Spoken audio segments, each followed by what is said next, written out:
Assalomu alaykum. Bugungi videomizda tikuvchilikda ustoz tanlash qanchalik ahamiyatga egaligi haqida gaplashib o'tamiz. Men 30 yillik tajribaga ega Bek va Lolaxon tikuvchi dizaynerman. Bu kasb menga onamdan meros qolgan. Bu kasb meni qonimda bor desam ham adashmagan bo'laman. Tikuvchilikka yoshligimdan kirib kelganman.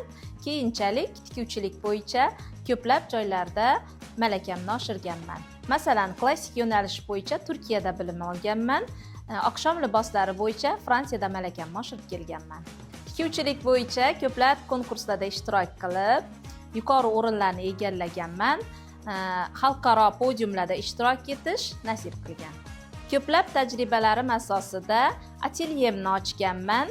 Keyinchalik 2 yil bo'ldirki, o'quv kursimga asos solib, hozirda ko'plab shogirdlarni ustozi sanalaman. Biz ishlarini ich-ichimizdan tan olsakkina ustoz deya tan olamiz. Men ustoz tanlashda hech qanaqa reklamalarga uchmaganman. Aynan o'zimni ustozimni har bir chokini tekshirib, ushlab ko'rib, his qilgan holda ustoz tanlaganman. Hozirda reklamalar juda ham ko'p internetda, lekin aynan internetlarga uchmagan holda har bir ustozni o'zini natijasini ko'rgan holda ustoz tanlash kerak. To'g'ri ustoz tanlash bu qo'ygan maqsadingni 90% ga erishish demakdir.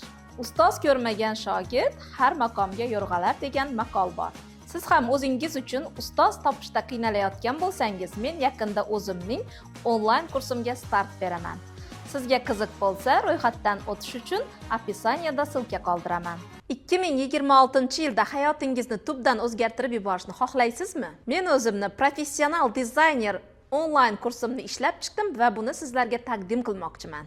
Kursimiz 3 ta moduldan tashkil topgan bo'lib, birinchi modulda siz hamma narsalarni asos bazasini chiqarishni o'rganib olasiz. Bu bilan birgalikda siz oddiy ko'ylaklarni tikuvchisiga aylanasiz. Ikkinchi modulimizda esa oqshom liboslari, har xil turdagi korsetlar o'rganiladi va albatta eng soddasidan eng murakkabigacha o'rgatiladi. Ikkinchi modulni tugatib, siz endi oddiy tikuvchi emas, professional dizaynerga aylanasiz. Uchinchi modulimizda esa astarli kiyimlar bilan ishlashni o'rganasiz. Klassik kostyum, palto va bir qancha astarli liboslarni o'rganib olasiz. Onlayn darslarimiz Telegramda yopiq kanalda bo'lib o'tadi va sizga kuratorlar berkitiladi.